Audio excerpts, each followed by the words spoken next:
मुंबई, जिथे प्रत्येक दिवस धावपळीचा असतो. सकाळपासून रात्रीपर्यंत फक्त गोंगाट, ट्रॅफिक आणि काम. पण या सगळ्यांपासून काही तासांच्या अंतरावर एक असं ठिकाण आहे जिथे वेळ जणू थांबून जातो. जिथे प्रत्येक झाडं, प्रत्येक पाऊलवाटा आणि प्रत्येक मंदिर मनाला शांततेचा अनुभव देतं. आज आपण निघालो आहोत अशाच एका अद्भुत ठिकाणी, ज्याचं नाव आहे गोवर्धन इको विलेज, ज्याला अनेक जण मिनी वृंदावन म्हणून ओळखतात. हा फक्त प्रवास नाही, हा निसर्ग, अध्यात्म आणि श्रीकृष्णाच्या लीलांचा अनुभव घेण्याचा प्रवास आहे. सुमारे 1.5 तासांचा प्रवासानंतर आम्ही पालघर स्टेशनवर पोहोचलो.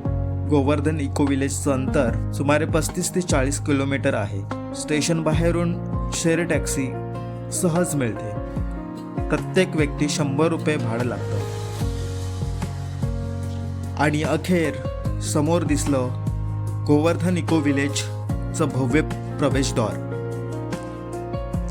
आज आपण पाहणार आहोत की या ठिकाणाला मिनी वृंदावन का म्हणतात आणि इथे श्रीकृष्णाच्या लीला इतक्या सुंदर पद्धतीने का साकारल्या आहेत. अनेकांना वाटतं की हे फक्त एक मंदिर आहे, पण प्रत्यक्षात ही एक संपूर्ण जीवनशैली आहे. गोवर्धन इको विलेजची निर्मिती इस्कॉन संस्थेने केली.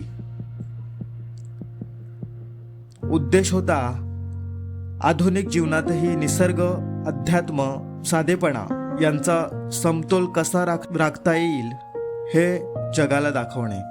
आता प्रश्न पडतो, याला मिनी वृंदावन का म्हणतात? उत्तर आहे, कारण इथे श्रीकृष्णाच्या जीवनातील अनेक लीला आणि वृंदावनातील वातावरण सुंदर पद्धतीने साकारण्यात आलं आहे. जसं मथुरा वृंदावन केंद्र आहे, तसाच अनुभव इथे निर्माण करण्याचा प्रयत्न करण्यात आला आहे. म्हणून इथे येणाऱ्या प्रत्येकाला असं वाटतं की जणू आपण काही क्षणासाठी वृंदावनातच आलो आहोत. मी अनेक ठिकाणी फिरलो आहे, पण या ठिकाणी एक वेगळीच ऊर्जा जाणवली. कधी कधी शांत बसणं हेच सर्वात मोठं समाधान असतं आणि इथे ती शांतता मनापासून अनुभवायला मिळते. पण गोवर्धन इको विलेजची खरी ओळख अजून बाकी आहे. कारण आता आपण पाहणार आहोत श्रीकृष्णाच्या त्या दिव्य लीला, ज्या हजारो वर्षानंतरही प्रत्येक भक्तांच्या मनात जिवंत आहेत. या ठिकाणच्या प्रत्येक कोपरा आपल्याला श्रीकृष्णाच्या जीवनाची आठवण करून देतो. श्रीकृष्ण फक्त देवता नाहीत, तर ते प्रेम आहेत, करुणा आहेत, धर्माचे रक्षक आहेत आणि जीवन जगण्याची कला शिकवणारे मार्गदर्शक देखील आहेत. त्यांच्या लीलांमध्ये एक गहन संदेश दडलेला आहे.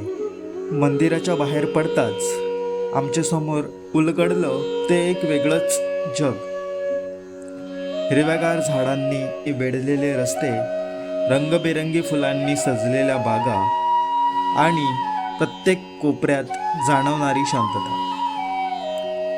गोवर्धन इको विलेजला इको विलेज का म्हणतात याचं उत्तर इथल्या प्रत्येक गोष्टीत मिळतं.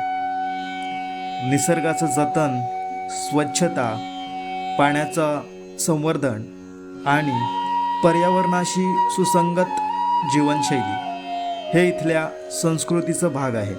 अजून एक जागा बाकी होती, तिथे बसून वेळ कसा गेला हे कळालंच नाही. ती म्हणजे यमुना घाट. गोवर्धन इको विलेजमधील सर्वात शांत आणि मनाला स्पर्श करणारी जागा म्हणजे यमुना घाट. यमुना नदी ही फक्त पाण्याची धारा नाही, ही एक भावना आहे जी कृष्णाच्या बाललीलांशी जोडली आहे. असं मानलं जातं, यमुनाच्या किनाऱ्यावर कृष्णाच्या अनेक दिव्य लीला घडल्या. याला मिनी वृंदावन असं म्हणतात कारण इथे श्रीकृष्णाच्या जीवनाशी जोडलेल्या लीला, भक्ती आणि निसर्गाचं सुंदर मिश्रण अनुभवायला मिळतं. वृंदावन म्हणजे एक स्थान नाही, ती एक भावना आहे आणि ती भावना इथे जिवंत होते. यमुना ही फक्त एक नदी नाही, ती श्रीकृष्णाच्या बालपणाची साक्षीदार आहे. गोकुळातील असंख्य आठवणी, गोपगोपिकांचे प्रेम आणि कृष्णाच्या अनेक लीला याच यमुनेच्या काठावर घडल्या. गोवर्धन इको विलेजमध्ये तयार केलेला हा यमुना घाट त्या दिव्य आठवणींची जाणीव करून देतो. या घाटावर काही क्षण शांत बसला की मन स्थिर होतं. मिनी वृंदावनाचा हा भाग थेट श्रीकृष्णाच्या लीलांची आठवण करून देतो. चहूबाजूंनी हिरवळ, शांत वातावरण आणि वृंदावनाची अनुभूती, निसर्ग, भक्ती आणि शांततेचा हा सुंदर संगम प्रत्येक भक्ताला एक वेगळाच अनुभव देतो. मिनी वृंदावनातील हा सुंदर ग्रंथालय परिसर ज्ञान आणि अध्यात्म याचा अनोखा संगम दाखवतो. पुढे हा श्रीकृष्णाच्या दिव्य लीलांचे दर्शन, जिथे गोपी प्रमाणे वाद्य वाजवत भगवान श्रीकृष्णाच्या सानिध्यात रममाण झाल्या आहेत. या पवित्र भूमीवर गोमाता शांतपणे चरण करताना दिसतात, जणू वृंदावनातील त्या दिव्य काळाची आठवण करून देतात. आणि आता ह्या भगवानांच्या मंगळमय दर्शनाचा लाभ, जे मनाला शांती आणि भक्तीची अनुभूती देतात. शेवटी हा निसर्गरम्य वनप्रदेश, जिथे प्रत्येक क्षण मनाला अध्यात्माच्या अधिक जवळ घेऊन जातो.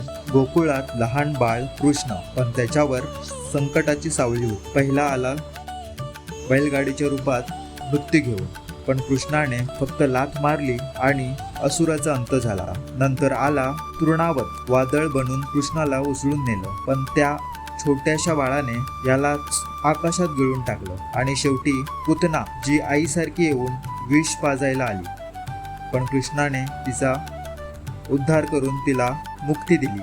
हे होते गोकुळातील त्या दिव्य बाललीला, जिथे प्रत्येक संकटालाही कृष्णाने प्रेमाने हरवलं. मिनी वृंदावनातील हा प्रसंग आपल्याला द्वापर युगात घेऊन जातो. नंद महाराजांच्या गोशाळेत भगवान श्रीकृष्ण आणि बलराम यांच्या नामकरण संस्काराचा हा दिव्य सोहळा साकारण्यात आला आहे.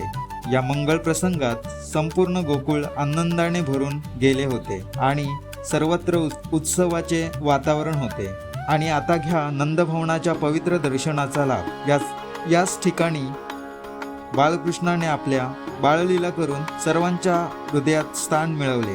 मिनी वृंदावनातील यमुना घाटावर घालवलेले हे काही क्षण मनाला विलक्षण शांतता देणारे होते. यमुनेच्या पवित्र तीरावर उभे राहून जणू श्रीकृष्णाच्या दिव्य लीलांची अनुभूती होत होती. आजूबाजूला प्रसन्न वातावरण, भक्तिमय ऊर्जा आणि निसर्गाचे सौंदर्य मनाला वेगळ्याच जगात घेऊन जाते. येथील प्रत्येक क्षण भक्ती, श्रद्धा आणि समाधानाने भरलेले आहे. मिनी वृंदावनातील हा अनुभव कायम स्मरणात राहणारा आहे.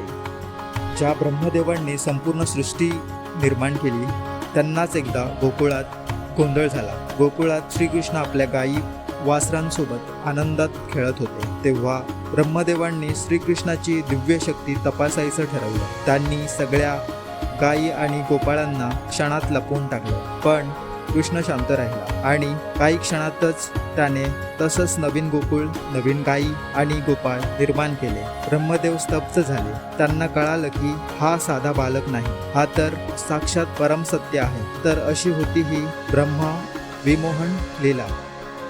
राधाराणीचे जन्मस्थान म्हणून ओळखले जाणारे बरसाना भक्तांच्या हृदयातील एक पवित्र तीर्थक्षेत्र आहे. मान्यता आहे की याच भूमीत श्री राधा आणि श्रीकृष्णाच्या दिव्य प्रेमलीला घडल्या.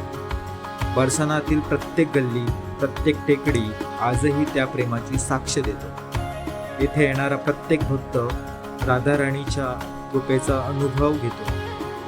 चला या पवित्र भूमीचं दर्शन घेऊ आणि राधे राधेच्या नामस्मरणात हरवून जाऊ. वृंदावन म्हणजे फक्त मंदिर नाही, श्रीकृष्णाच्या प्रेमाची जिवंत अनुभूती आहे.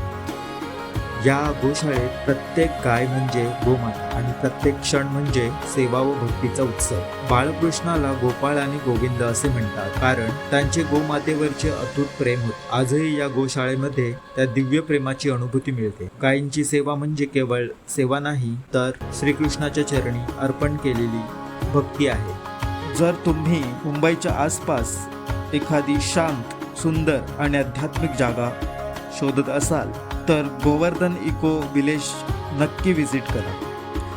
व्हिडिओ आवडला असेल तर लाईक करा, सबस्क्राईब करा आणि अशाच सुंदर प्रवासासाठी चॅनलला सपोर्ट करा. आपण भेटूया पुढच्या प्रवासात. तोपर्यंत जय श्री कृष्ण. जिसने वेश को त्याग दिया हर प्राणी